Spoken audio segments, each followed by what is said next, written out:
The bait. The man opened his eyes. Everything was red. The sky. The trees. Even the air felt heavy. He blinked slowly. His head hurt. His mouth was dry. He tried to move, but he couldn't. His arms were chained to a thick alien tree. His legs were tied with metal rope. He was not alone. Birds screamed in the distance. Strange animal sounds came from the dark jungle. He didn't know where he was, but he knew one thing: this was not Earth. The plants were too big. The trees were moving, even though there was no wind. The leaves made sharp noises, like whispers. He looked down. His clothes were torn. His arm was bleeding. There was dried blood on the ground. He took a deep breath. Memories came slowly, like broken glass. A spaceship. A fight. His team shouting. Someone hit him. He fell. They betrayed him. They left him here. Then he remembered the last words he heard. Leave him. The beasts will find him before morning. He understood now. He was bait. He was left behind, chained so the alien beasts would come and eat him. A growl echoed from the left. Low, deep, hungry. He turned his head. Something moved between the red leaves. He couldn't see it, but he felt it. Eyes watching him, waiting. His heartbeat grew faster. He pulled the chains. Nothing. They were tight. He looked around. No tools. No knife. Just mud, blood, and fear. More sounds. Closer now. Snapping branches. Heavy steps. Then he saw it. A shape. Tall. For legs. Thick black skin. Sharp claws. A mouth full of teeth. The beast stepped out from the trees. Its eyes glowed blue. It sniffed the air. The man didn't move. He held his breath. The beast walked closer. Slow. Careful. Like a hunter. Sniffed him. And growled again. But then, it stopped. The beast looked confused. It sniffed again. Then backed away. The man didn't understand. Why didn't it attack? Suddenly, it turned and ran back into the jungle. Silence returned. Only the wind now. He closed his eyes, breathing hard. Still alive. For now. But he knew this was only the beginning. More beasts would come. He had to escape. He looked at the chains again. Old. Rusted. Maybe. He pulled hard. Pain shot through his arms. He screamed loud. Bad idea. From far away, another roar answered. Bigger. Deeper. Closer. He kept pulling. The chain cut his skin. Blood ran down. He didn't care. He kept pulling. Suddenly, snap. One chain broke. His right hand was free. He didn't wait. He reached down, grabbed a sharp rock from the ground, cut the rope on his legs, stood up weak, shaking but free, but not safe. The roars were closer now. Something huge was coming. He looked around.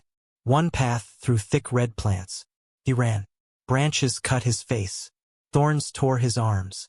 But he kept running. Behind him, something crashed through the trees. Heavy. Fast. Angry. He didn't look back. He just ran. Then a cliff. Dead end. He turned. The jungle shook. Then it came. 10 feet tall. Black skin. 2 heads. 1 eye on each head. And claws like swords. It saw him. It screamed. He was trapped. Nowhere to run. No weapon. But he didn't scream. He looked the beast in the eyes. I'm not dying here, he whispered. He raised the rock in his hand. Ready to fight. Even if it was the last thing he did. The beast charged. Cut to black. The jungle was silent. Not peaceful, dangerous silent. Not even the wind moved. It was the kind of silence before something terrible happens. The man stood still at the edge of the cliff. His chest rose and fell. His hand gripped a bloody rock. Where was the beast? It had charged at him, then vanished. He stepped back from the edge, heart pounding like a drum. He could still smell the thing. The scent of blood, mud, and hunger. He scanned the trees. Nothing. Then he looked up. His eyes widened. It was above him. Claws dug into the cliffside. The 2-headed beast was climbing down like a spider. He jumped to the side just as the beast leapt. Crash! It hit the ground where he was standing. He ran. Again. This time the trees were tighter. He pushed through thick red vines and giant glowing leaves. Alien birds flew away, screeching. The ground shook behind him. The beast was chasing. But now he had an idea. He remembered something. Back at the tree where he was chained, a sound. When he screamed, the smaller beast had come. But when he went quiet, it left. These beasts hunted by sound. Not smell. Not sight. He ran a little more, then dropped to the ground. Pressed his body against the dirt. Held his breath. The jungle waited. The beast walked past him. Slow, sniffing, looking, but not hearing. It didn't see him. Then it walked away. He stayed still for 5 more minutes. Not moving. Not breathing. Then he sat up. He was still alive. But he was bleeding, tired, and hunted. He needed shelter. And answers. He followed the direction the beast came from. Backwards, maybe to its territory. Maybe to something useful. After an hour of slow walking, he found something. A small hill and a cave beneath it. Inside, bones. Dozens. Some were human. Some were not. But in the center, a metal box. Old. Rusted. But human-made. He opened it. Inside was a nameplate. Lieutenant Kara Jex. Exo-Team Delta. His old crew. She was their scout. She disappeared weeks ago. He found a broken radio, a knife, and a notebook. He sat down and opened the notebook. Most of the pages were torn or dirty. But some words were still clear. The jungle is alive. The beasts hear sound. Not scent. Don't scream. Don't cry. We are not the first humans here. The last line made him pause. He looked around the cave. Marks on the wall. Symbols. Not human. Not beast. Ancient. Someone else or something else had lived here before. He stood up. Suddenly a sound. Footsteps. Not beast. Boots. Human boots. He picked up the knife. Held it tight. Stepped outside. 2 figures were walking down a jungle path. He hid behind a tree. Listened. They were talking. Command thinks he's dead, one said. Better if he is, said the other. He knows too much. His eyes narrowed. These were crew members. The ones who left him behind. They didn't know he was alive. He followed them, quiet as a shadow. They walked to a small camp built between large alien roots. High-tech gear. Scanners. Weapons. Food. He saw a communication terminal. If he could get there, he could send a signal. Call for help. Or warn someone. But he needed a plan. And he needed to stay silent. He waited until night. The jungle changed color. Leaves turned dark purple. The air got colder. Then he moved. Crawled under vines. Stepped over traps. He reached the camp fence. Climbed it slowly. No sound. He reached the terminal, typed fast. But the screen flashed. Access denied. Command code needed. He cursed under his breath.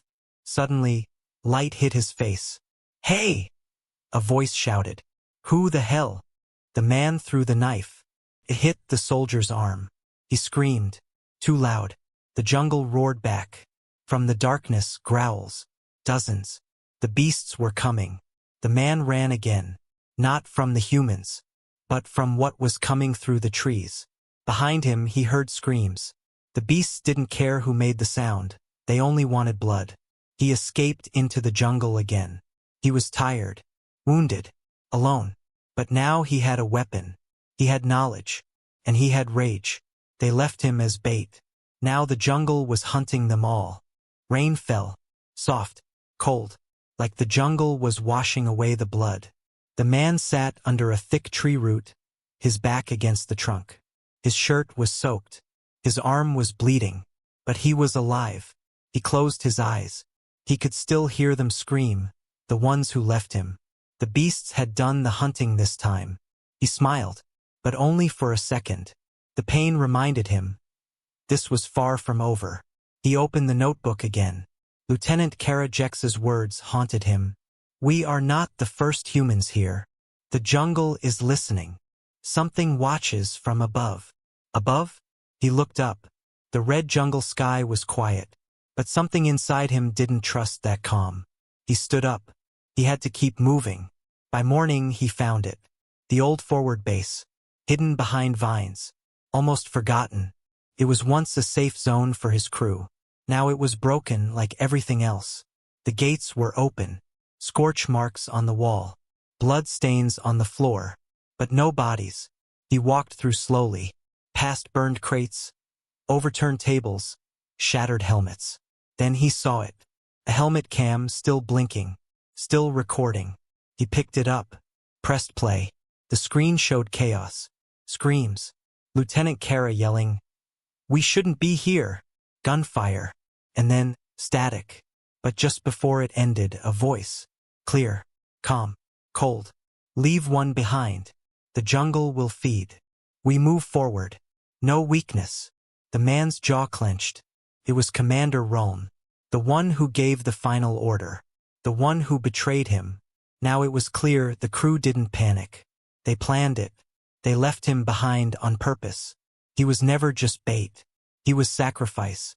Inside the base, he found the mission logs, buried under broken panels. Still working. He sat down, played them one by one.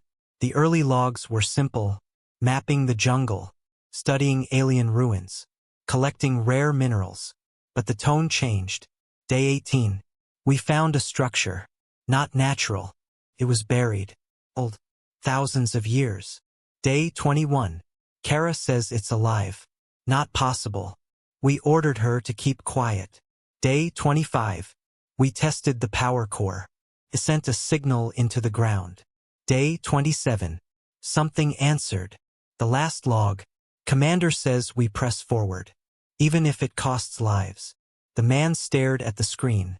So that was it. The crew had awakened something beneath the jungle. Something that listened. Something that controlled the beasts.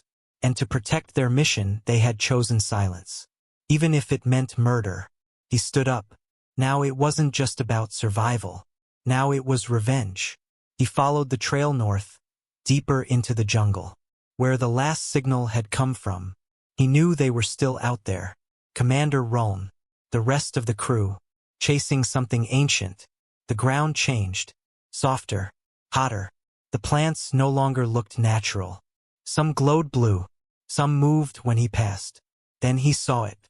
A large stone door, half open, hidden between massive trees. Symbols carved on its surface. Not human. He stepped inside. Tunnel. Cold. Silent. Then lights flickered on.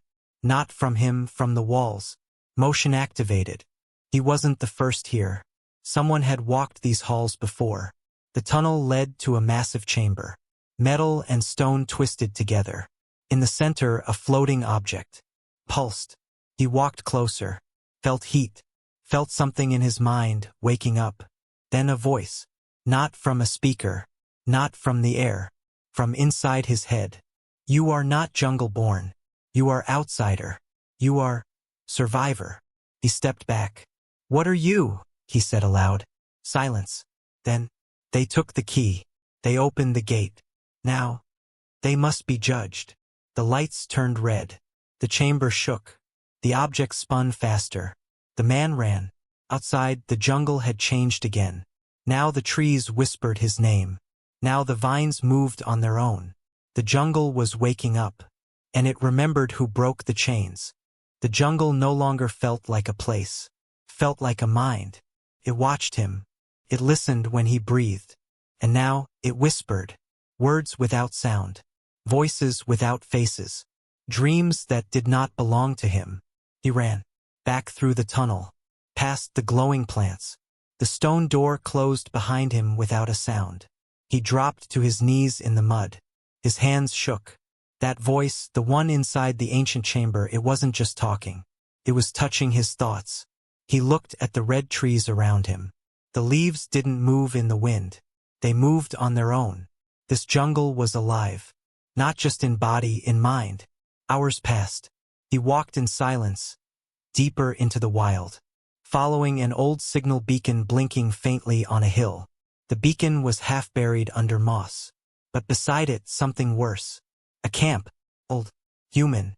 Broken tents. Rusted tools. And a video recorder still standing on a tripod. He pressed play. The screen lit up. A woman appeared, pale, shaking. Her voice was calm but her eyes terrified. "This is Dr. Elin Farrow. Last log, day 52. If you find this, leave. This place is not just a jungle. We thought it was a planet. We were wrong. It's a memory, a living archive. It stores pain, death, thought. It remembers what was done here." She paused, looked off-screen. Whispers filled the background. "We awakened them. The old ones. They're not gods. They're not machines. They're something in between. And now, we are part of them." The screen glitched. Then darkness. The man turned off the device. His mind was racing. Pain, death, thought. A planet that remembers? He wasn't just walking through a jungle. He was walking through the mind of something ancient. That night he couldn't sleep. Every time he closed his eyes he saw faces. Not his own memories, strangers. Aliens with long necks and glowing skin. Standing in fire. Screaming. Being torn apart by machines. He woke up, gasping. Sweating, shivering. The ground beneath him felt warm. Like it had a pulse. Like it was breathing. In the morning he moved toward higher ground. He needed to see how big this place really was. After a hard climb he reached a cliff edge. What he saw took his breath away. Ruins. Endless, strange, and beautiful. Not buildings, structures grown from the earth itself. Like metal trees. Like stone lungs. Alive yet dead. In the center, a tower. Dark, tall, glowing faintly blue at the top. And beside it, a ship. Human. The same ship that left him behind. Commander Ruln's team was there. He clenched his fists. They were still alive. Still chasing something. But they had no idea what they'd awakened. On his way down, he found another sign. A skeleton, not human. Thin bones. Long fingers. A helmet with a cracked faceplate. Inside the helmet, eyes, still wet, still blinking. He stepped back in shock. The skeleton hadn't decomposed. It had been frozen in time. He touched the helmet, and suddenly, he was somewhere else. Not here. Not now. He stood inside a glowing chamber. A war was happening outside. Aliens screamed in a strange language. Explosions shook the ground. He was seeing a memory, but it wasn't his. It was the final moment of this creature's life. A last scream, a flash of light, a signal sent into the planet's core. Then silence. He blinked. Back in the jungle. Back in his body. He fell to his knees, gasping. His nose was bleeding. The planet wasn't just remembering. It was sharing. Every death here left an echo. And now, those echoes were reaching into him. He stood up, wiped the blood from his face. There was no turning back now. Whatever the crew had found inside that tower, it wasn't treasure. It wasn't tech. It was truth. And some truths should stay buried. But if they opened that tower, the whole galaxy might hear the planet scream. He looked up once more. The tower pulsed. The jungle shifted beneath him. He took a deep breath and started walking toward the place where the ghosts lived. The jungle didn't just want him dead anymore. It wanted to know him, to test him, to break him, or to change him. The man kept walking. His body ached. His wounds burned. But his mind was sharp now, sharper than ever. Each step took him closer to the alien tower. Closer to the crew who betrayed him. And closer to something else. Something inside himself. He had stopped being prey. Now he was becoming something else. At the riverbank he knelt to drink. The water glowed faintly blue. He didn't care anymore. He drank deeply, and as the water touched his tongue he saw flashes, not memories, visions, a jungle with twin suns, an army of beasts marching through vines, a war, a great machine, a signal pulsing into the stars. He pulled back, breathed hard. "What is happening to me?" he whispered. Then he heard it, growling, fast, heavy, angry, another beast. But this one was different, not the same type from before. This one was leaner, faster. The skin shimmered. Its eyes were green, not blue, and on its head a small metal implant. He stood up slowly. This was no wild animal. This was controlled. By who? The jungle? The tower? The crew? It didn't matter. He picked up a sharp stick, tipped with bone. His hands were steady now. The beast circled, testing him, waiting. But this time he didn't run. This time he charged first. The fight was brutal, fast, silent.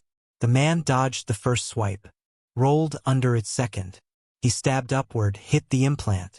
Sparks flew. The beast roared in pain. It slammed him into a tree. His ribs cracked. He dropped the spear, fell to the ground. The beast charged again, but he reached into the mud and pulled out a sharp chunk of alien metal. He stabbed directly into the beast's neck. The creature froze. Its legs twitched. Then it fell still, dead.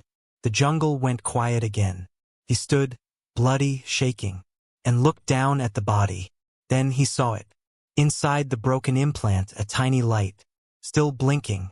He reached in, pulled out the chip, held it in his palm. The light turned green, and suddenly, a voice echoed in his mind. Interface recognized. Human neural patterns. Adapting. Adapting? The chip was scanning him, reading him. He felt a strange warmth in his skull, like a door opening inside his thoughts. And then he understood the jungle. Not just saw it, felt it. He could hear the low hum beneath the ground. He could sense the movement of creatures miles away. He could feel where the vines had shifted. The jungle was no longer hunting him. It was speaking to him. He took the implant, pressed it into the base of his neck. It burned. He screamed. Then silence. Then power. The jungle lit up around him. Not with light, with meaning. Everything had a purpose, pattern. Even the trees were sentinels. Even the wind was a messenger. And he was part of it now. By nightfall, he built a shelter from alien roots that bent at his touch. He made fire without flame, just by focusing heat through the implant. He wasn't fully human anymore. Not fully beast. Something in between. Something the jungle had made. He looked at the stars. Then at the tower in the distance. He could feel them now. Commander Ruln. The broken crew. They were inside the tower. Digging deeper. Looking for power. For control. But they didn't know. The jungle doesn't give power. It gives judgment. And now he was the jungle's answer. He carved a mark into the tree beside him. The same symbol he saw in the alien chamber. It meant one word. Awakened. The jungle knew his name now. It didn't speak with words. It spoke through wind, through movement, through silence. And it whispered to him. Not like a friend. Not like a god. Like a weapon. The man stood at the edge of the ridge, looking down at the tower. A black spire rising from tangled roots. Human lights glowed at the base. Tents. Antennas. Soldiers. His old crew. The ones who left him. The ones who called him dead weight. The ones who walked away while he screamed, chained to a tree. Now they dug too deep, touched what should have stayed buried. And now they'd pay. But not with bullets. With fear. He moved through the trees like smoke. Silent. Focused. He could feel the vines shifting under the soil. He could sense footsteps, voices, heat signatures. The implant in his neck pulsed like a second heart. At the edge of the camp, 2 guards stood watch. Bored. One leaned on his rifle. The other chewed on dry rations. Neither saw the roots moving beneath their feet. Snap. Crack. Gone. Not dead, taken. Wrapped in living vines. Lifted into the air. Silent screams. No gunfire. No noise. Only shadows. Inside the camp, Commander Ruln stood at a glowing console. He stared at the tower's entrance. Sealed. Humming. Alive. Behind him, his science officer spoke nervously. Sir, the readings are changing. Something. It's adapting. Good, Ruln said. That means it's waking up. But the jungle. We control it. He was wrong. So very wrong. Back in the trees, the man waited. Watched. He had no army. But the jungle did. And now so did he. He reached into his satchel. Pulled out a piece of the beast's implant. Tied it to a vine. And whispered, send them a message. The vine slithered through the trees, fast, invisible. It dropped the bloody implant in the center of the camp.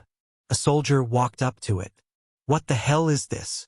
The implant lit up, red. Suddenly, alarms blared. Motion sensors triggered.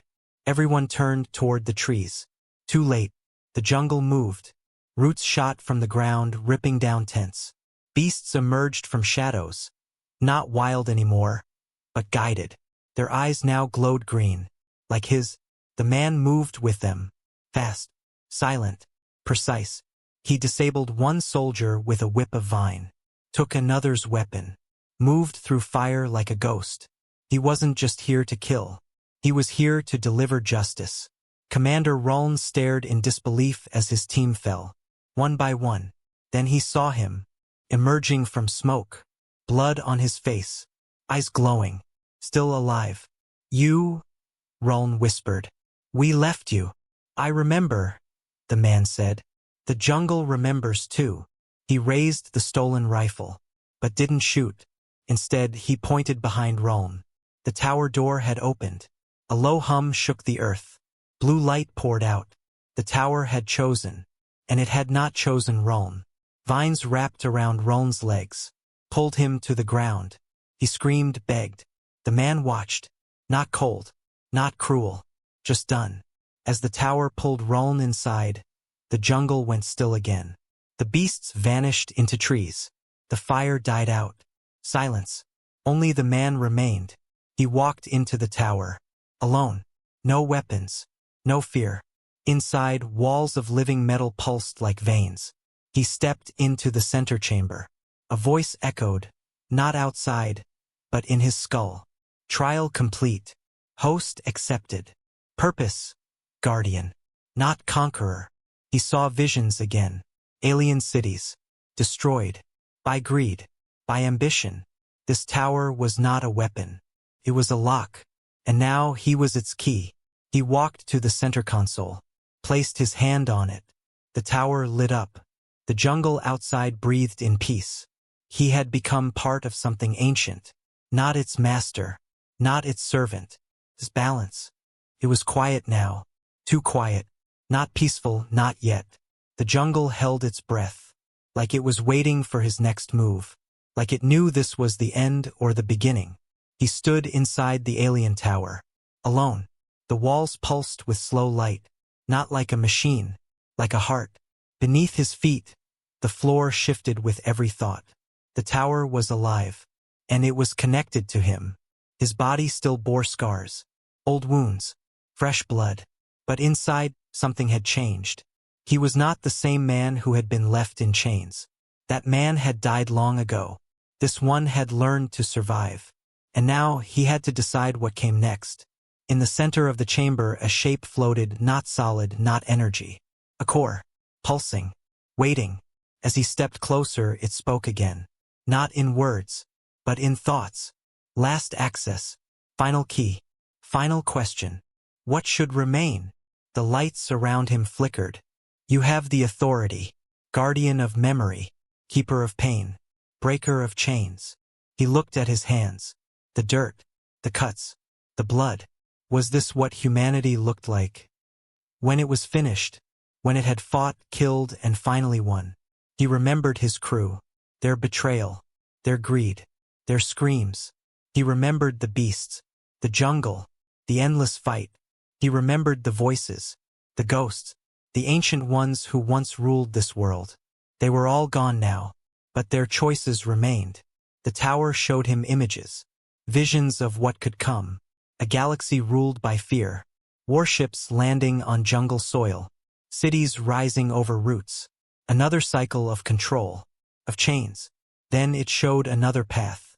Silence. Balance. The jungle untouched. Remembered but not used. His voice cracked in the silence. Why me? The tower answered with a memory. Him chained to a tree. Weak. Broken. Left behind. But still breathing. Still alive. Still human. You were chosen not because you were strong, said the voice, but because you were left. Only the forgotten learn the truth. He closed his eyes. He saw Earth. So far away. So loud, so fast, always hungry. Would they come here someday? Would they burn this place down just to mine what glowed? Would they chain others like they chained him? The final choice appeared before him. Two symbols. One burned red. One glowed green. Red meant, awaken the tower. Unleash its power. Let the jungle spread across stars. Humanity would fear it forever. Green meant, seal it. Hide the jungle. Let it sleep. Let the truth fade into myth. He touched the green. The light dimmed. The ground cooled. The air calmed. The tower sighed. It understood. It accepted. It went to sleep. And with it, the ghosts, the beasts, the old war, the broken voices, all of them quiet. He stepped outside. The sky was orange now. Soft. The jungle did not move. It simply watched him leave. Not as prey. Not as threat. As one of its own. He found the same cliff he stood on days ago. But he was not the same man. He no longer needed revenge. He no longer feared the dark. He was still alone, but not lost. He smiled. A real smile. Small. Honest. He walked forward into the trees, and the jungle opened for him. Far above the planet, a satellite blinked. Silent. Watching. A signal had been sent. From deep within the tower. Not a cry for help. Just 3 words. Chains are broken.